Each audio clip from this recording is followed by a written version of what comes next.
French Boss vous est présenté cette semaine par Schema Business School et son programme Global BBA. Le Global BBA, Bachelors of Business Administration, est une voie qui détonne dans le catalogue des programmes Schema. Après le lycée, ce programme en 4 ans, basé à Raleigh, en Caroline du Nord, permet aux étudiants de suivre une formation imprégnée d'international et d'expériences multiculturelles. Le diplôme est reconnu partout dans le monde, possible 100% en anglais, et offre aux étudiants la possibilité d'accéder au marché de l'emploi rapidement, sereinement et à l'international.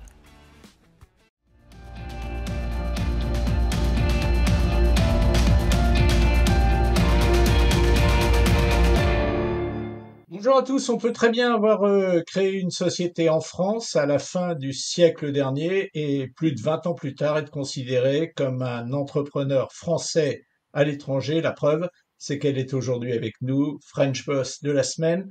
Céline Imbeau, bonjour Céline. Bonjour Eric. Céline, merci d'être avec nous. On expliquera tout à l'heure un petit peu ce préambule un peu fumeux peut-être, mais pour l'heure, on va parler de la ville dans laquelle vous vous trouvez. Vous n'êtes pas à Miami, vous êtes un petit peu au nord de Miami, C'est ça. dans un endroit qui est merveilleux, qui s'appelle Palm Beach Garden. Alors, c'est merveilleux, c'est une chose, mais en quoi c'est lié et de quelle manière cet endroit où vous vivez a-t-il influé, a-t-il pesé sur votre vie professionnelle, Céline? Alors, aucune influence sur la vie professionnelle. En fait, c'est vraiment bon, c'est une longue histoire, mais j'ai déjà vécu en Floride juste après mes études. Et quand on a décidé avec mon mari de revenir ici il y a à peu près un peu plus de 15 ans, on a décidé de revenir là où on était avant. Et voilà, donc on est arrivé en fait à Jupiter, qui est encore un tout petit peu plus au nord que Palm Beach Gardens. Parce que les écoles étaient bien et que, enfin, elles sont toujours très bien d'ailleurs. Donc pour nos enfants, c'était le plus facile. Voilà, donc c'est pas du tout une décision stratégique professionnelle, mais plus une décision personnelle au niveau de la qualité de vie. Voilà. Céline, on va revenir sur ce préambule un petit peu obscur hein, que je me suis permis de faire. Car effectivement, vous êtes un petit peu différente des entrepreneurs français qu'on reçoit à longueur d'année dans cette émission, dans la mesure où votre première société, vous l'avez créée en France à la Oui, fin du XXe siècle, donc en c'est ça. 1999. Mais ce qui n'empêche pas qu'à nos yeux, vous êtes quand même une entrepreneuse française là-bas, aux États-Unis, et vous allez nous expliquer pourquoi. Mhm. Bah oui, effectivement. Donc moi, j'ai eu une première expérience dans le milieu de la traduction en 98 à peu près. Donc quand on a décidé de rentrer en France en 80, fin 98, je me suis dit bon autant essayer de faire la même chose. Donc j'ai créé effectivement cette société de traduction à Lyon en 99 et quelques années plus tard, donc à peu près, oui, c'était en 2008, on a vu qu'il y avait un potentiel quand même assez important aux États-Unis. Donc c'est là où on a décidé de déménager ici et de monter la structure aux États-Unis pour qu'on puisse développer au niveau, parce que c'est vrai que faire du business aux États-Unis basé en France, c'est jamais bien facile. Enfin, en tout cas, de notre expérience et pour nous, enfin c'est ce qu'on a vécu. Voilà, donc on est venu s'installer ici et c'est là qu'on a vraiment commencé à développer en embauchant des personnes en local et en pouvant effectivement voir les clients et développer notre stratégie marketing ici. Oui, parce qu'à un moment, peut-être vous vous êtes rendu compte véritablement que ça ne pourrait pas suffire de rester en France. Le développement de votre activité passait à l'évidence par le fait de vous installer aux États-Unis. C'était une boîte de traduction qui, j'imagine, pratiquait beaucoup l'anglais. Oui, oui, tout à fait. Oui, oui. Bah, c'est sûr qu'on avait en France et même encore, hein, il y a la plupart des traductions sont à faire en anglais. Mais enfin bon, en tout cas de mon expérience, les clients américains, ils veulent être facturés par une société américaine, ils veulent parler à des Américains ou en tout cas des gens qui parlent très bien anglais, et ils veulent être assurés par le fait qu'il y a un minimum de proximité, même si effectivement la proximité aux États-Unis n'est pas la même qu'en France, mais en tout cas qu'on puisse, quand on avait des gros dossiers ou même des appels d'offres, des choses comme ça, qu'on puisse aller les voir sur place et qu'on ait vraiment une légitimité américaine, sachant qu'en plus, on a été certifié Women Owned, donc ça, c'est vraiment un énorme plus qu'on a, parce qu'on a réussi à avoir des contrats importants grâce à cette certification. Et ça, on peut l'avoir que si on est présent sur le sol américain. Voilà. Présent sur le sol américain, Céline, c'est une chose, mais je vous ai entendu employer le mot de société américaine. J'aimerais bien qu'on décortique, qu'on détaille un peu ce passage d'une société française à une société américaine. Est-ce que c'est l'ouverture d'un bureau? Est-ce que c'est la création véritablement d'une toute nouvelle société? Si on pouvait un peu Ouais. revenir là-dessus, Céline. Bah après, nous, ça c'est la façon dont nous on l'a faite. Bon, je sais pas si ça s'applique à tout le monde, mais en tout cas nous, ce qu'on a fait, donc on avait la structure en France, on a monté une structure américaine, donc vraiment une structure de A à Z, une corporation de Floride, hein, pour le coup. Et puis bon, plus tard, on a créé un bureau, enfin une société canadienne. Et en fait, avec tout ça, ce qu'on a fini par faire, c'est créer une holding américaine qui, elle, à qui appartiennent les trois autres entités. Donc, on a fait un apport de parts, en fait, de la société française, la société américaine et la société canadienne, pour que maintenant, on ait tout sous la houlette d'une holding américaine qui est basée en Floride. Voilà. Ça a été notre choix et donc ce qui fait que effectivement on a donc trois structures qui facturent des clients. Donc la structure canadienne ne facture que des clients canadiens, américaine les clients américains et la structure française ne facture que les clients européens. Donc c'est peut-être un peu plus lourd parce qu'il y a trois systèmes de comptabilité à gérer, mais au final nos clients en tout cas s'y retrouvent un peu mieux à ce niveau-là. Alors, vous me dites un holding américain. Ça veut dire que la maison mère aujourd'hui, elle est aux États-Unis, Oui, alors qu'à l'origine, cette société américaine a été créée comme étant la petite sœur de la c'est société ça, française. exact. Il y a eu une inversion qui s'est opérée un petit peu comme ça s'est opéré en France dans le milieu de l'audiovisuel entre M6 et RTL, Ouais. où RTL avait créé M6 et M6 a avalé Ouais, RTL. voilà. Alors, je sais pas si ça, mais c'est ça. Est-ce que j'ai bien compris, Céline? Bah, en gros, oui, c'est ça. C'est que effectivement, le ITC US est une émanation d'ITC France et au final, c'est une structure américaine qui chapeaute tout le groupe, quoi. Voilà. Mais bon, c'est aussi pour des facilités administratives et puis le fait que je sois présente ici, c'était beaucoup plus simple comme ça, quoi. Voilà.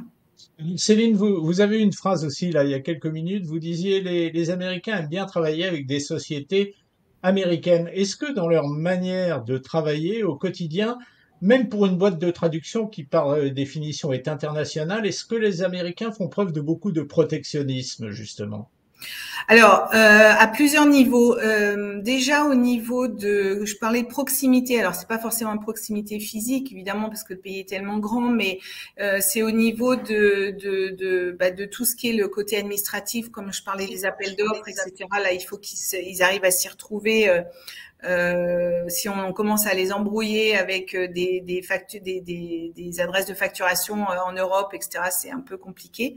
Et puis nous, étant donné on gère pas mal de données confidentielles parce que par définition, on est amené à traduire des contrats très confidentiels, des documents internes très confidentiels, on travaille beaucoup dans le domaine pharmaceutique, des études cliniques, etc. Et là, une des premières questions qu'ils nous posent, c'est qu'ils ne veulent absolument pas que leurs données soient stockées sur des serveurs européens. Et inversement d'ailleurs, des clients européens qui nous disent qu'ils veulent absolument pas que leurs données soient stockées dans des serveurs américains. Donc déjà là, à ce niveau-là, on a dû faire très attention. Et je sais que beaucoup de nos clients sont rassurés par le fait que leurs données sont stockées ici et qu'il n'y a pas de risque de fuite parce que je suis d'ailleurs parfois assez impressionnée par le type de données qu'ils nous confient, quoi. Voilà. Et si vous étiez restée française, vous ne seriez pas arrivé à les convaincre de travailler avec vous, justement parce que vous n'étiez, entre guillemets, que française? Je pense que bon, après ça se fait, hein, mais on a quand même décroché des contrats où si on n'avait pas été sur le sol américain avec un système informatique américain et vraiment tout le côté administratif américain et cette reconnaissance dont je vous parlais de Women Own qui a été vraiment importante pour notre développement, je pense que ça aurait été plus compliqué effectivement, ouais, c'est sûr. Alors, on récapitule parce que c'est important d'être très clair. Donc aujourd'hui, il y a un holding de nationalité entre guillemets américaine. Et puis il y a trois bureaux. Il y en a un en France, il y en a un au Canada et il y en a un Et aux autre aux États-Unis. USA qui est finalement le C'est bureau du ça. holding. Que représente chacun d'eux en matière de participation au chiffre d'affaires du holding, par exemple? Ouais, alors la France, c'est à peu près 50% quand même encore. Ah oui. Et puis je dirais que après, on est à peu près à 20, ouais, 25 et 25. En fait, le US-Canada se valent à peu près.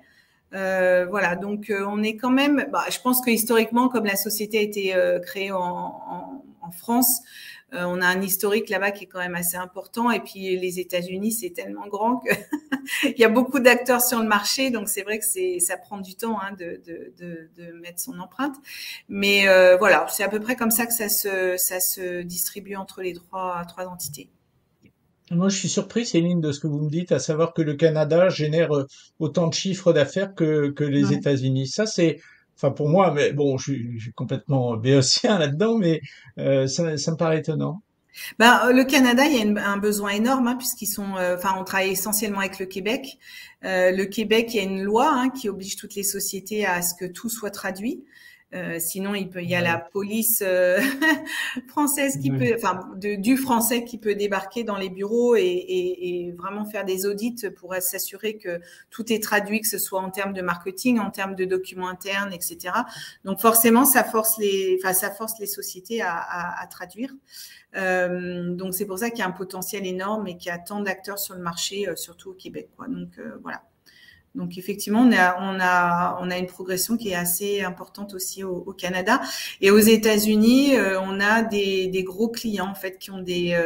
Je trouve que les Américains ils sont plus amenés et plus facilement amenés à nous confier des gros projets, alors qu'en France c'est plutôt on va nous confier un petit projet, voir si effectivement on est content, etc.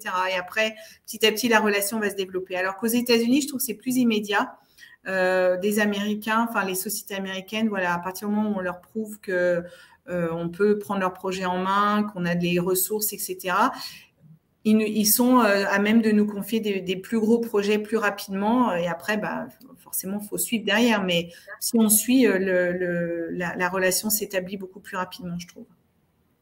Est-ce que vous êtes en train de me dire, Céline, que finalement, d'une certaine manière, c'est plus facile de travailler avec les Américains qu'avec tous les autres, que en termes de réactivité, ils sont meilleurs que les autres. Enfin, Je sais pas si ils ont c'est plus plus. facile, mais en tout cas, c'est plus rapide, j'ai envie de dire. Par contre, je trouve que les clients français, ils râlent peut-être un peu plus, mais ils sont plus loyaux, quoi. C'est-à-dire que voilà, ils vont être sûrs, on va avoir la communication, on va peut-être discuter des prix, discuter des process, etc. Mais on va pouvoir avoir une collaboration sur le long terme. Les Américains, un peu comme les Canadiens aussi, mais bon, là encore, hein, c'est sur la base de mon expérience.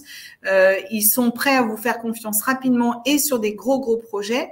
Par contre, si vous avez un problème, si vous ne livrez pas à temps ou s'il y a un problème de qualité, etc., ils vont peut-être vous laisser un peu moins une deuxième chance et couper la relation plus rapidement, quoi. Donc, il faut être beaucoup plus vigilant avec eux, je trouve.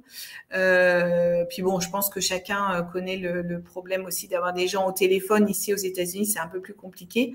Donc, quand on a un petit souci ou s'il y a une petite incompréhension, je trouve que c'est plus difficile d'engager la conversation avec des Américains, alors qu'en France, on est plus dans le contact, même si bon, on s'engueule un peu, et puis après, hop, on repart sur de bonnes bases. Donc, c'est pas que c'est plus facile ou plus difficile, c'est juste une question d'adaptation et de se dire, voilà, les équipes commerciales doivent s'adapter à chaque mentalité et chaque façon de percevoir la relation commerciale.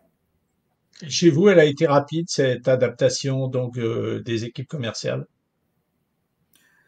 Oui, parce que, enfin, oui et non. C'est-à-dire oui, parce qu'on a embauché des personnes en local, donc forcément ils ont Bien l'habitude de sûr. ce type de relation.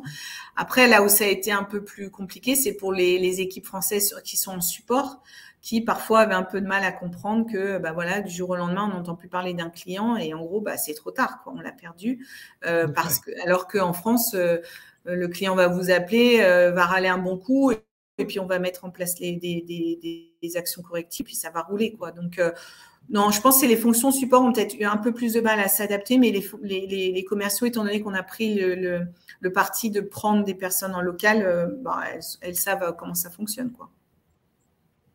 Alors, Céline, on va parler un petit peu de vous parce qu'avant de vous rencontrer, entre guillemets, j'ai lu quelques trucs sur vous et j'ai lu notamment que vous aviez fait des études de gestion, ce qui veut dire que vous vous prépariez à ce métier d'entrepreneur. Néanmoins, vous avez débuté par le métier de traductrice. Alors, première question, qu'est-ce qui vous poussait à devenir traductrice, premièrement, et deuxièmement, est-ce que déjà dans la tête de la jeune traductrice que vous étiez, il y avait la notion, l'envie de créer, le moment venu, votre entreprise? Alors, donc moi j'ai fait un MBA effectivement à Charlotte, en Caroline du Nord d'ailleurs. Après, j'ai été embauchée par une société de traduction, donc j'étais pas réellement traductrice, mais j'étais vraiment, j'ai été un peu balancée entre guillemets dans ce métier que je connaissais pas du tout. Alors c'est vrai que j'ai toujours été attirée par les langues, c'est vraiment quelque Bah chose qui oui. m'a toujours plu. Mais après, au niveau de l'entrepreneuriat, moi, ce qui m'a motivée, c'est ma valeur numéro une, qui est la liberté. Je pense que c'est ça qui m'a motivée, voilà. Et c'est d'ailleurs pour ça que j'ai eu plusieurs fois des personnes qui m'ont contacté pour rentrer dans le capital ou pour investir avec moi, etc. Et peut-être que j'aurais été beaucoup plus riche que je le suis actuellement, parce que voilà, quand je vois certains confrères ou consoeurs qui sont développés, mais moi, la valeur liberté est tellement importante que voilà, moi j'ai besoin de me dire que le matin, je me lève, je fais ce que je veux. Si je fais des erreurs, bah, c'est de ma faute et puis ça sera la faute de personne d'autre. J'ai de compte à rendre à personne, si ce n'est à nos clients et à nos salariés. Et pour moi, c'est important. Donc ce côté entrepreneuriat, je pense qu'il vient vraiment de cette recherche de liberté, quoi. Voilà.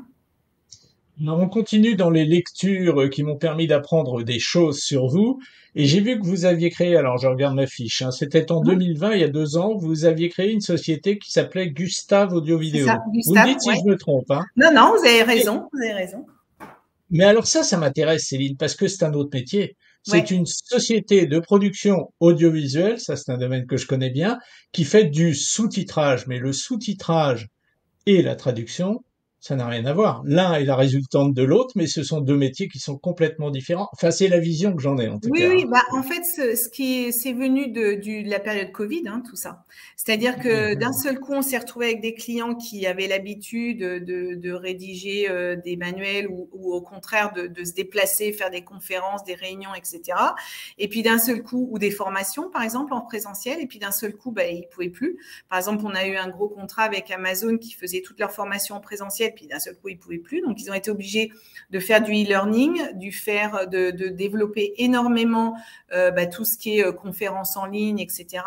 Donc là, on s'est retrouvé avec plein de clients qui nous disaient, oh là là, ben là, on vient de faire la vidéo du CEO qui a fait qui s'est adressé à tous ses salariés. Il faut le traduire en 12 langues. Là, on se retrouve avec une formation qui avant était faite en présentiel par des locaux. Là, on peut plus. Donc là, il faut faire toute une étape de e-learning avec du sous-titrage, des voix off, etc. Voilà. Donc du coup, on a développé toutes ces nouveaux services. Donc effectivement, de sous-titrage, de doublage, de transcription. Et en fait, le métier, finalement, ils sont complémentaires parce que c'est là qu'on a découvert qu'il y a des traducteurs qui font les traductions de notices, de contrats, de sites web, etc. Et puis, il y a des adaptateurs qui, eux, prennent effectivement des transcriptions et qui vont aller adapter la traduction, donc pas faire de la traduction littérale, entre guillemets, mais vont adapter leur traduction à un rythme de lecture, ou alors même en doublage, voire même de la voix, de la voix synchronisée, quoi. Donc là, par exemple, on est en train de doubler une série du flamand vers l'anglais, où là, pareil, c'est du doublage synchronisé. Donc il faut qu'on trouve des acteurs, des voice talents, ça doit vous parler, qui vont aller synchroniser. Donc là, clairement, il faut absolument leur livrer une traduction qui soit adaptée au rythme de la vidéo. Donc, on a découvert tout ce pan-là de la communication finalement, et là, on voit qu'il y a une demande énorme, hein, clairement, parce que de plus ça va et plus les entreprises communiquent par vidéo. Alors, parmi les choses qui vous tiennent à cœur, je sais que il est important pour vous de contribuer à l'avenir de la profession. C'est un sentiment qui vous honore, si je puis dire. C'est important pour vous? La profession, elle est plus importante pour vous que votre vie et votre confort personnel et votre succès personnel? Disons que non, je pense qu'on peut faire les deux en même temps. On peut faire les J'espère. deux en même temps, hein. Donc non, c'est vrai que c'est un métier qui se développe énormément au niveau technologie, hein. Je pense que tout le monde a entendu parler de la traduction automatique, de l'intelligence artificielle, etc. Donc moi, c'est vrai que j'ai rapidement pris le parti au lieu de me mettre vent debout contre toutes ces nouvelles technologies, ce que font encore quelques personnes, et c'est leur choix. Mais moi, je pense que on est tous complémentaires, c'est-à-dire que oui, la traduction automatique s'est énormément développée et s'est beaucoup améliorée. L'intelligence artificielle, effectivement, on voit bien que même dans l'audiovisuel, hein, la transcription automatique, même les sous-titrages automatiques. Enfin, il y a beaucoup d'automatisation qui se mettent en place. Mais pour autant, moi, je reste persuadée que l'humain a sa part à jouer, quoi. Enfin, les traducteurs. Parfois, on a des textes très poétiques entre guillemets à traduire, ou des textes très complexes, même des chirurgies, des choses qui sont quand même où il y a un risque de vie ou de mort si la traduction est mal faite. Donc oui, on peut s'aider des machines. Ça, moi, je suis totalement pour. Mais n'empêche qu'il y a quand même des cadres de projet où là, il faut qu'un humain fasse une vérification derrière ou passe derrière pour être sûr que la qualité est bonne, etc. Donc c'est pas l'un ou l'autre, c'est vraiment l'un et l'autre, quoi. Donc je pense qu'il faut mettre en avant les compétences humaines. Mais pas dénigrer le fait que oui, la technologie est là, et plus ça va et plus elle va nous aider.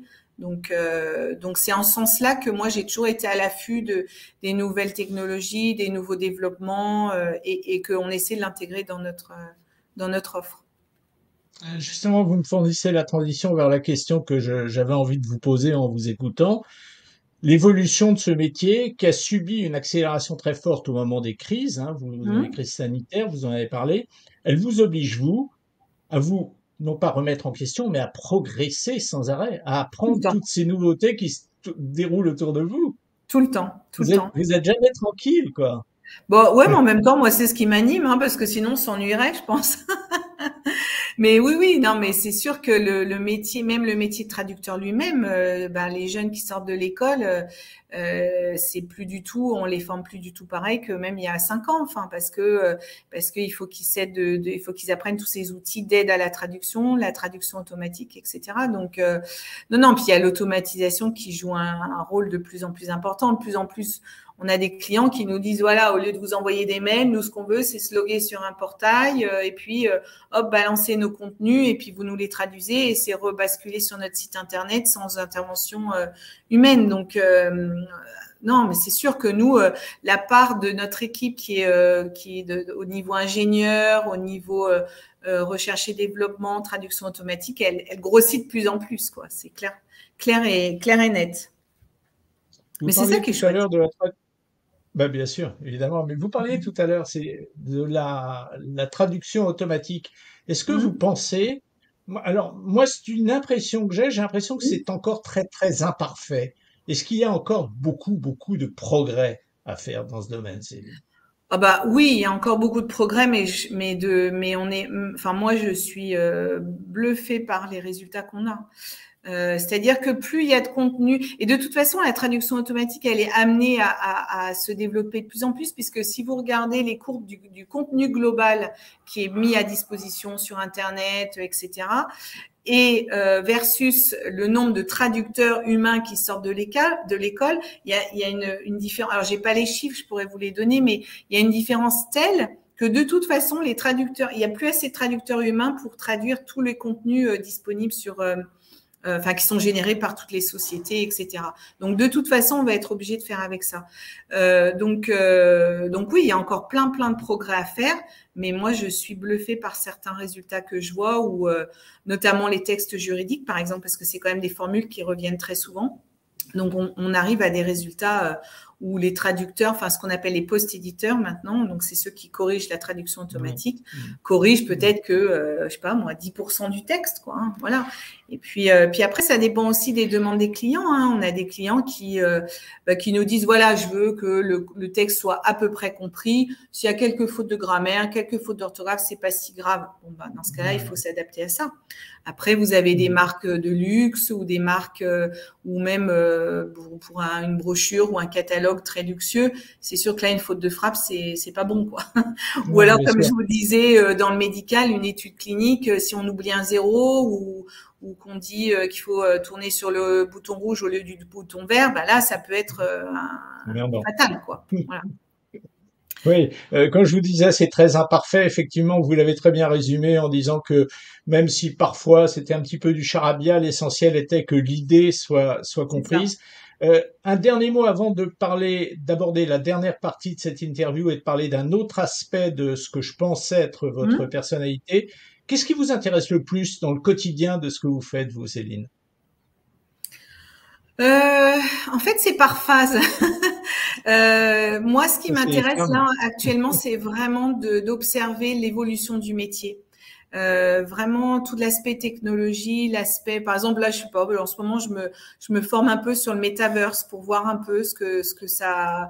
Non, mais c'est intéressant de voir un peu ce qui arrive, de découvrir d'autres mondes, tout ce qui est voilà la réalité virtuelle.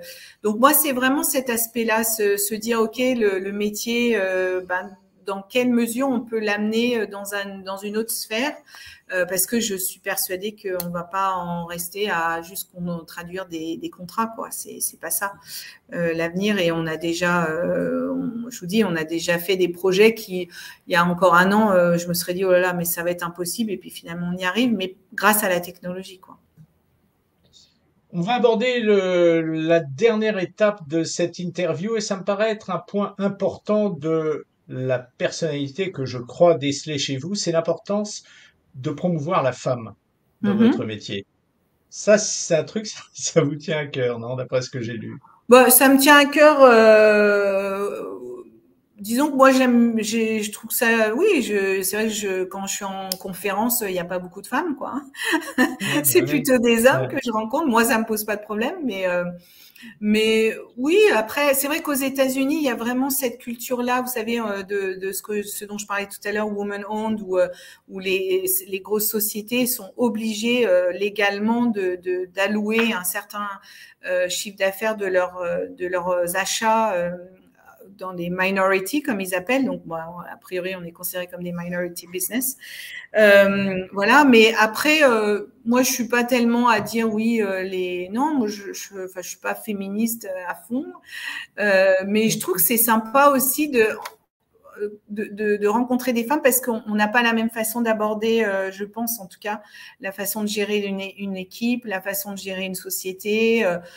Moi, je me rends bien compte qu'on est un peu plus sur l'émotionnel et c'est pas un gros mot, quoi. Hein, c'est bien aussi d'être dans l'émotionnel. Donc voilà. Et c'est vrai que nous, c'est un métier on a beaucoup de femmes. Pour le coup, on peut pas nous accuser de sexisme parce que je pense qu'on est dans notre équipe, 70% sont des femmes et les traducteurs, c'est souvent des traductrices. Donc moi, je trouve que promouvoir des jeunes entrepreneuses, ouais, ça me plaît. Parce qu'en plus, si ça peut leur faire un peu gagner du temps avec toutes les erreurs que j'ai faites, voilà, ça peut les aider. Mais en même temps, je pense que c'est du fait de notre métier, quoi, je suis beaucoup entourée de femmes au niveau de mes équipes. Céline, je vais vous citer deux mots à Ouais. coller l'un à l'autre. Femme, chef d'entreprise. Lequel des deux est le plus important à vos yeux? Bah, chef Est-ce qu'on d'entreprise. peut être une chef d'entreprise en restant véritablement une femme avec ses qualités et ses défauts aussi? Ou est-ce qu'on peut vraiment, étant une femme, devenir une chef d'entreprise? C'est une question à la con, mais Non, c'est pas une est-ce que question je à la me con, place? mais en tout cas, non, moi je me sens super bien en étant chef d'entreprise femme. Quand je vous dis, quand je parle avec mes confrères, on n'a pas du tout la même façon de voir les choses, d'appréhender les choses. Enfin, pas du tout, j'exagère. Là, je suis un peu trop. Mais c'est vrai qu'on n'a pas la même façon d'appréhender le RH, même les clients parfois. Mais on arrive au même résultat. Donc au final, c'est pas important quoi qu'on soit une femme ou un homme. L'essentiel c'est que le résultat il soit là et que moi je sois fière de ce qu'on a accompli. Je suis fière de mes équipes. Je suis fière du chemin parcouru et en gros, moi je m'en fous un peu quoi. Si c'est homme ou femme, c'est pareil quoi. D'accord. Néanmoins, j'ai lu aussi quelque part, quand je lisais des trucs sur vous, qu'il y avait deux qualités qui vous semblaient indispensables à une réussite, c'était l'intuition et l'écoute. Ouais. C'est deux qualités qui sont assez féminines en général. Je sais pas. Et la persistance aussi. Enfin, le fait de pas lâcher prise, ça c'est Ça, je ça. l'ai pas Enfin, de lu. pas lâcher. Non, de pas lâcher. J'ai fait un lapsus. Il faut lâcher prise. Mais non, non, oui, Ouais, mais l'intuition. Moi, je connais des hommes qui ont de l'intuition aussi. C'est juste Ouais, qu'il faut qu'ils s'écoutent. heureusement, on n'est pas complètement neuneux. Bah non, non, non, Céline, mais ouais. Céline, vous savez que ça fait 31 minutes Ok. 49. On parle ensemble 50 maintenant d'ailleurs. Vous m'avez dit là, il y a quelques minutes, vous m'avez dit, j'aime bien pousser des jeunes femmes à devenir entrepreneurs, ne serait-ce que pour leur faire part des erreurs Mhm. que j'ai pu faire et éviter qu'elles les reproduisent. Ouais. Qu'est-ce que vous estimez avoir fait comme erreur? Oula. Bah là, vous avez une demi-heure de plus Bah, au moins. non, non, non, Non, bon. je pense que comme erreur, ce que j'ai fait, c'est que plusieurs fois, j'ai manqué de confiance en moi. Et du coup, j'ai écouté des gens autour de moi. Parce que moi, par contre, j'adore m'entourer de personnes, d'experts, parce que ça m'inspire. Et puis, j'ai pas la science infuse, donc ça m'aide.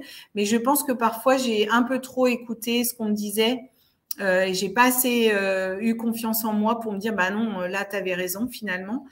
Après, bah, oui, j'ai fait des erreurs par rapport à mes équipes où parfois j'ai été un peu trop stricte et finalement, ben, il faut écouter aussi. Donc, je me suis beaucoup assouplie à ce niveau-là, de se dire, bah non, ça peut pas être que l'information descendante. Il faut aussi écouter les équipes pour avancer, pour pas rester un peu sur ces idées acquises, un peu bêtes parfois. Voilà. Enfin, je sais pas. Là, ça fait deux bonnes erreurs que j'ai souvent faites. Et maintenant, j'essaie d'être plus vigilante, quoi.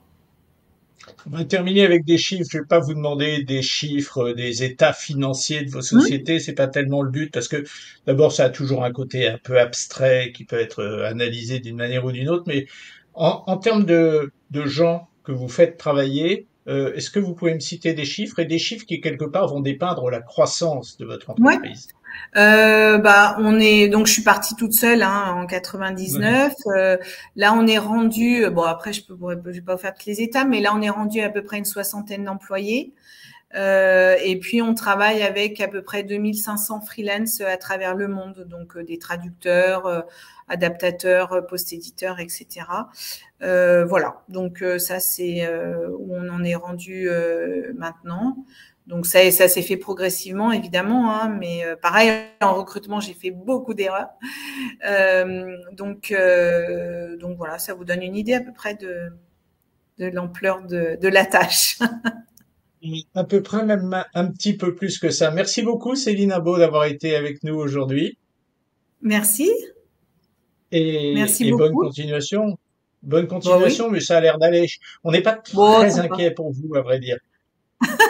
Bon, l'essentiel, c'est d'être détaché de se dire, bon, bah, je fais de mon mieux. Et c'est ce que je dis à mes équipes. Écoutez, les gars, je fais de mon mieux. Je vais faire des erreurs. J'en ai fait. Mais sachez une chose, c'est que je fais de mon mieux à chaque fois. Et puis, bah, de toute façon, on est toujours critiqué, que ce soit par les clients, les équipes, notre entourage. Mais moi, voilà, ça, on avance. Merci beaucoup, Céline, Merci et à bonne vous. continuation. Merci.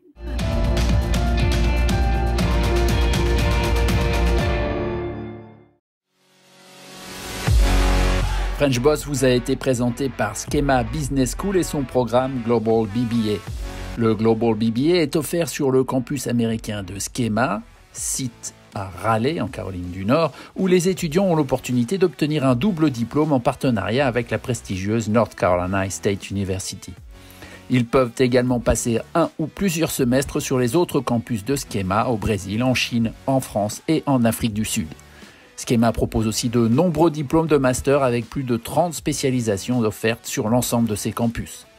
Prêt pour des études et une carrière à l'international ? Postulez à Schema pour l'automne 2022, dès aujourd'hui.